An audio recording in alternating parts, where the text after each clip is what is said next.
हे guys, welcome back. So आज की जो वीडियो रहेगी वो नेक्स्ट क्यू कार्ड रहेगा और इसकी जो ट्रांसलेशन है वो मैं हिंदी में जो है एक्सप्लेन करूँगी, क्योंकि स्टूडेंट रिक्वेस्ट कर रहे हैं कि उनको पंजाबी में समझ नहीं आता। So I will try my best to just translate it in Hindi.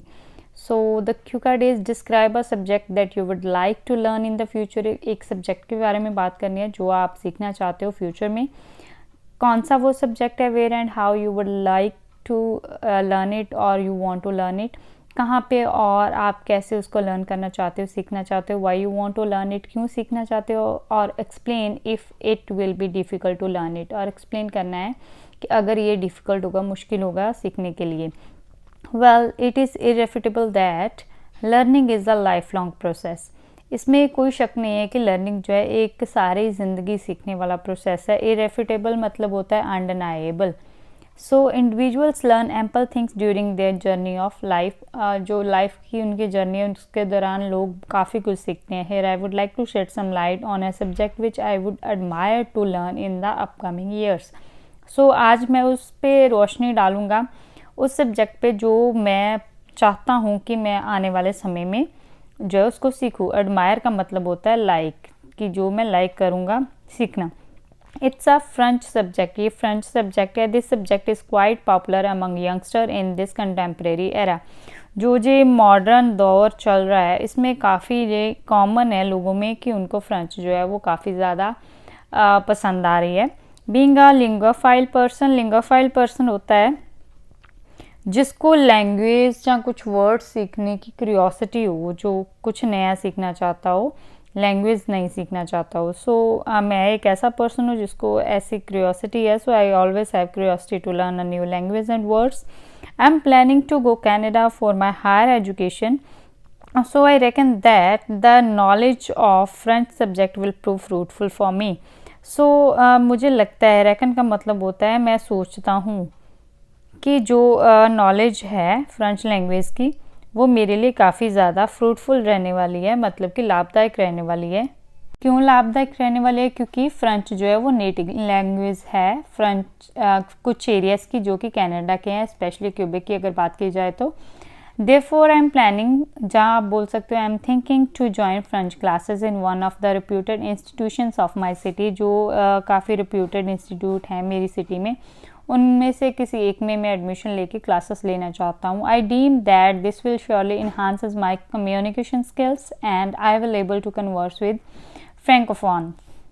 फ्रेंकोफोन हम लोग उन लोगों को कहते हैं जो कि नेटिव स्पीकर होते हैं फ्रेंच लैंग्वेज के, फ्रेंच बोलते हैं। तो जो जिनकी फ्रेंच जो है आप बोल सकते हो कि फर्स्ट लैंग्वेज होती है। तो मुझे लगता है कि इन्हांसेस मतलब इंक्रीज़ की जो ये फ्रेंच लैंग्वेज है, मुझे लगता है ये मेरे कम्युनिकेशन स्किल्स को जो है वो काफ़ी ज़्यादा इंक्रीज़ कर देगी। इसके अलावा क्या है, knowledge of French subject will open my doors for great career opportunities. So इसके अलावा जो फ्रेंच लैंग्वेज की नॉलेज है उससे क्या होगा कि बहुत सारे ऐसे दरवाजे खुल जाएंगे जो अलग अलग करियर अपॉर्चुनिटीज़ को की तरफ जो है वो ले जाएंगे। Even I have already started to watch French videos in my leisure time. Free time में मैं ट्राई करने लगा हूँ कि मैं जो है वो फ्रेंच की वीडियोस देखूँ ताकि मुझे कुछ बेसिक्स जो हैं वो पता चल सके। I know learning a new subject is not as easy as ABC। मुझे पता है कि कोई नया सब्जेक्ट सीखना इतना आसान नहीं है। ये एक इडियम होता है, एज ईजी एज ABC, मतलब बहुत ज़्यादा आसान। So there are numerous hurdles in the path of learning. बहुत सारी ऐसी जो है वो हर्डल्स होती हैं, मुश्किलें होती हैं जो कि लर्निंग के रास्ते में आती हैं। I can say it's a daunting task. ये भी एक इडियम होता है, डाउंटिंग टास्क मतलब कि डिफ़िकल्ट टास्क। सो मुझे लगता है कि ये एक बहुत ही मुश्किल काम है। The most difficult part is the grammar. सबसे ज़्यादा मुश्किल पार्ट क्या है? ग्रामर का। उसके अलावा the letters of French subject are almost identical with English alphabets. जो फ्रेंच लैंग्वेज के लेटर्स हैं वो काफ़ी हद तक जो है वो सेम है। आइडेंटिकल का मतलब होता है सेम है फ्रेंच इंग्लिश अल्फ़ाबेट्स के साथ, but its pronunciation is quite different which makes a person confuse, जो कि लोगों को अक्सर कन्फ्यूज़ कर देती है। I think practice is the solely way to become excel in this subject. मुझे लगता है कि प्रैक्टिस ही एक ऐसा तरीका है जो किसी पर्सन को जो है वो अच्छा बना सकता है, गुड बना सकता है इस सब्जेक्ट में।